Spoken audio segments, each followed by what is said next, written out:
సోపట్రీ కళ్ళలో పడతాయి.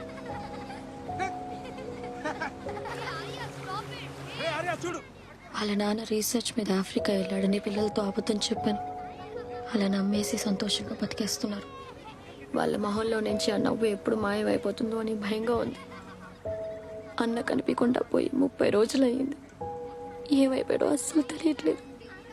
కనిపించకుండా పోయిన రోజున గుణ అనే రౌడీని కలిశాడని తెలిసినప్పటి నుంచి ఇంకా భయం వేస్తుంది.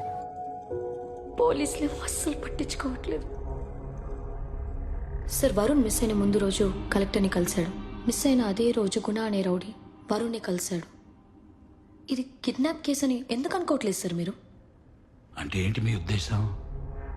నేను, కలెక్టర్, రౌడీ కలిసి మీ అన్నయ్యని కిడ్నాప్ చేసామా?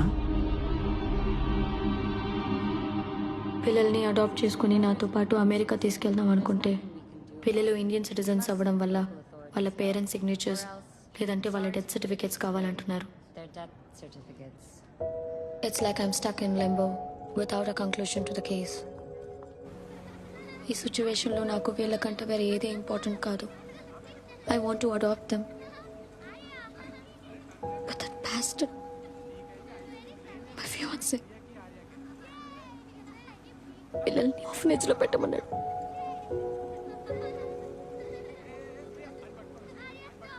That's why I broke up with him. Myra, అమ్మాయిలో అమ్మతనం చూడలేనోడు మనిషే కాడు. ఈ సిచ్యువేషన్లో ఆ పిల్లలకి నువ్వే అమ్మవి. అది అర్థం చేసుకున్నాడే నీ లైఫ్లో ఉండాలి. Take it easy.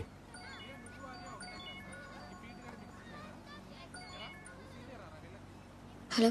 Myra Hanson, yes. ఒకసారి ఆఫీస్కి వస్తారా? ఓకే.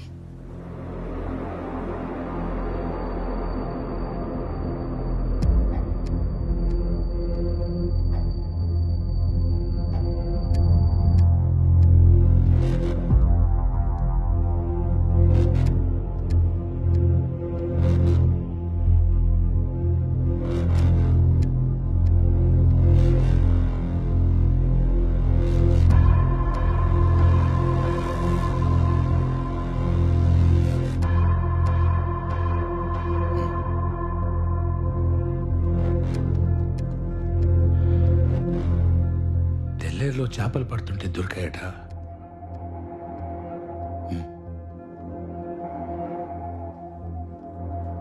చుట్టుపక్కల ఎక్కడా బాడీ కనిపించలేదు. బట్టల మీద బ్లడ్ స్టెయిన్స్ కూడా లేవు. మీ అన్నయ్య తన వైఫ్ చనిపోయిన తర్వాత డిప్రెషన్తో ఆల్కహాలిక్ అయ్యాడని మా ఇన్వెస్టిగేషన్లో తెలిసింది. సూసైడల్ టెండెన్సీస్ కూడా ఉన్నాయని తెలిసింది. సార్, ఓసారి ఆ పిల్లల్ని చూడండి సార్. ఏ తండ్రైనా వాళ్ళని వదిలేసి సూసైడ్ చేసుకుంటారా అండి? మీరేంటి సైకాట్రిస్టా? సూసైడ్ చేసుకునేవాడి మైండ్ సెట్ ఎలా ఉంటుందో తెలుసా నీకు? ఈ క్రైమ్ని సాల్వ్ చేయడం కన్నా సూసైడ్లో ప్రొజెక్ట్ చేయడంలోనే మీ మైండ్ సెట్ అయినట్టుంది సార్. బ్లడ్ స్టెయిన్స్ లేవంటే సూసైడ్ అని రాసేసుకుంటారా? బాడీ కోసం వెతకరా? చెరువెళ్ళి సముద్రంలో కలుస్తుంది, ఎక్కడెళ్ళి ఎతకాలో చెప్తావా? ప్రాక్టికల్ నాలెడ్జ్ లేకుండా మాట్లాడకు. చూడండమ్మా, మీ పిల్లల మీద మీకు కస్టడీ కావాలంటే ఒకటి మీ అన్నయ్య సంతకం కావాలి, లేదంటే మీ అన్నయ్య డెత్ సర్టిఫికెట్ కావాలి. బాడీ దొరుకుతుందేమో అన్న భ్రమతో కేసులాగే ఓపెన్ చేసి ఉంచి టైం వేస్ట్ చేస్తారా, లేదంటే డెత్ సర్టిఫికెట్ తీసుకొని అమెరికా వెళ్ళి మీ పిల్లల ఫ్యూచర్ కాపాడుకుంటారో ఒకసారి ఆలోచించుకోండి అమ్మా. ఈ సెటిల్మెంట్లో చూపించే టాలెంట్ కేసు సాల్వ్ చేయడంలో చూపించండి సార్. తీసుకెళ్ళండి. అంతకన్నా ఏం చేస్తారు యూనిఫామ్ వేసిన గుండా?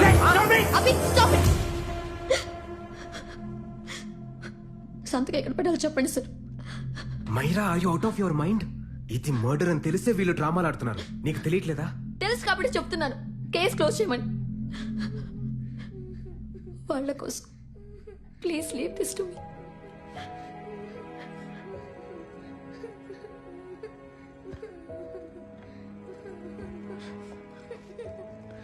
డాడీని ఎవరు చంపారు? డాడీని ఎవరు చంపలేదమ్మా, మమ్మీ దగ్గరికి వెళ్ళిపోయాడు. ఇక్కడ ఆంటీ మిమ్మల్ని నాన్నకన్నా బాగా చూసుకుంటుంది.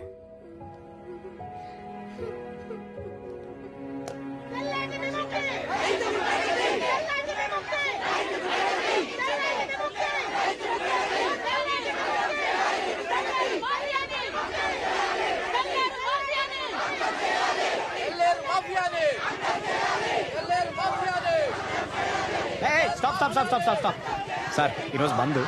బండి అక్కడ స్కూల్లో పార్క్ చేయండి. మీరు ఎక్కడికి వెళ్ళాలో చెప్పండి, మా ఆటోలో డ్రాప్ చేస్తాను. బండి స్టేషన్లో పెట్టి ఢిల్లీకి వెళ్తున్నాం. వచ్చే వరకు 3 రోజులు ఇక్కడే ఉంటుందా బైక్? సార్ పర్యావరణ సంఘం ఆధ్వర్యంలో ఈ బంద్ జరుగుతోంది సార్. మీ బండికి ఏం కాదు. రేయ్ సార్ తెలుసు కదా, ఈ బండి తీసుకెళ్ళి మన వీధి చివరిన సార్ వాళ్ళు వెళ్ళింది కదా అక్కడ పెట్టేసారు. రండి సార్, రండి రండి సార్, దిగండి సార్. జరగండి రా, జరగండి దిగండి, మీ బండి ఎక్కడికి రండి సార్, ఎక్కండి సార్, రండి సార్. అదిరా బంద్ పేరుతో ఏదో దోపిడీ మనకి. సార్ ఈరోజు అందరికీ ఫ్రీ రైడ్ సార్.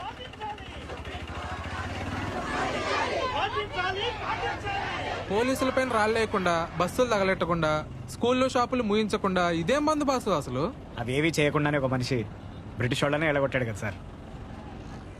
ఇప్పుడే కదరా మొదలైంది, మధ్యాహ్నం వరకు ఆగు, అన్నీ తగలడతాయి. సార్ అవి చేస్తే పోలీసులు ఆ రాజకీయ గుండాలే చేయాలి సార్, మేం కాదు. ఆత్మహత్యలు చేసుకునే రైతులం సార్, హత్యలు చేసే గుండాలం కాదు. రైతులైతే ఆటోలు ఎందుకు తోలుతున్నారు మరి? రైతుగా బతకలేక, చదువుకునే శక్తి లేక. ఒకసారి ఆ మ్యాప్ చూడండి సార్, మాకు కథ అర్థమవుతుంది. గత 3 ఏళ్లలో తెల్లేరు చుట్టూ ఉన్న పల్లెల్లో 900 మంది రైతులు ఆత్మహత్యలు చేసుకున్నారు సార్. ఇది మీకు న్యూస్ ఛానల్స్లో అప్పుడప్పుడు కనిపించిపోయే వార్త అయి ఉండొచ్చు, కానీ అవి ఆత్మహత్యలు కావు సార్, హత్యలు. ఇది 40 ఏళ్ల కింద ఒక వర్గం ఓట్ల కోసం మొదలైన కథ. ఒకప్పుడు ఆసియాలోనే అతిపెద్ద మంచినీటి సరస్సు తెల్లేరు మత్స్యకారులకి, రైతులకి సమానంగా ప్రాణం పోసేది. కానీ ఆ తెల్లేరుని ఆక్రమించుకుని కృత్రిమ చేపల పెంపకాన్ని ఎరేసి మత్స్యకారులందరినీ తన ఓటర్లుగా మార్చుకుంది ఒక వ్యక్తి. ఆ తర్వాత సొసైటీలు, లోన్లు, లీజులు అంటూ చెరువు మొత్తాన్ని తన గుప్పెట్లోకి తీసుకుని అదే ఓటర్లని ఆ వ్యవస్థలో బానిసల్ని చేసింది. 1000 కోట్ల సామ్రాజ్యాన్ని కట్టుకుంది. ఆ వ్యక్తి పేరే విశాఖవాణి, ఆ వ్యాపారం పేరే మత్స్యగంధ ఫిషరీస్. రాజకీయంతో వ్యాపారాన్ని, వ్యాపారంతో రాజకీయాన్ని కొనుక్కుంటూ ఈ రోజు రాష్ట్రం మొత్తాన్ని తన గుప్పెట్లోకి తెచ్చుకుంది. ఇక్కడ రైతులకు వచ్చిన నష్టం ఏంటి మరి? చేపలకేసే కృత్రిమాహారం వల్ల నీళ్లు పాడయ్యాయి, చెరువు కట్టల వల్ల నీటి మట్టం తగ్గింది, సముద్రపు నీళ్లు వెనక్కి తన్ని ఉప్పు నీటితో లక్షల ఎకరాల పొలాలు నాశనమయ్యాయి. ఒకప్పుడు ప్రాణానికి ఆక్సిజన్లా ఉన్న చెరువు ఈరోజు విషంలా మారిపోయింది సార్. సుప్రీంకోర్టు ఆర్డర్స్ కూడా ఖాతరు చేయకుండా కబ్జాలు పెంచుకుంటూ పోతున్నారు సార్. ప్రభుత్వమే గుండల్లా ప్రవర్తిస్తే ఎక్కడికి వెళ్ళి చెప్పుకోవాలి సార్ మాలాంటోళ్ళు?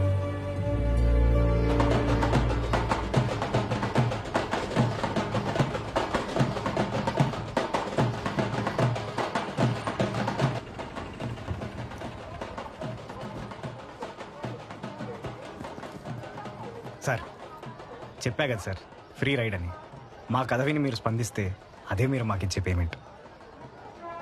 సార్ ఆ రోజు మిమ్మల్ని అన్న మాటలు మనసులో పెట్టుకోకండి sir.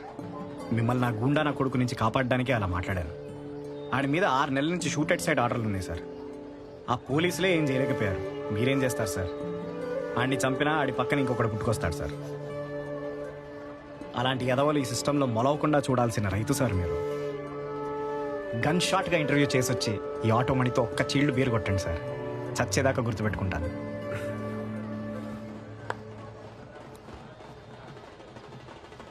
All the best sir. Thank you, all the best.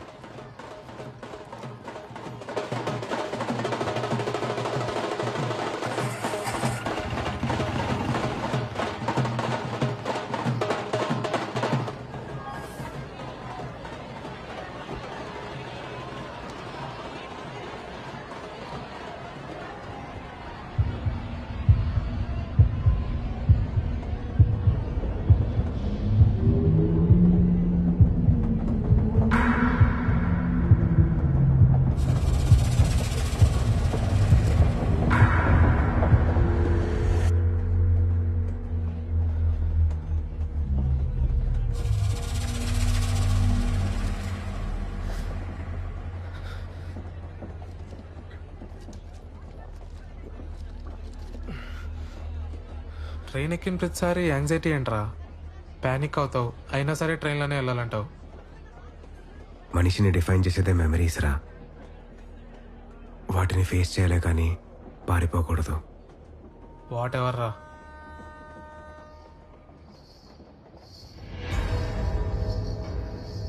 రే చూడు,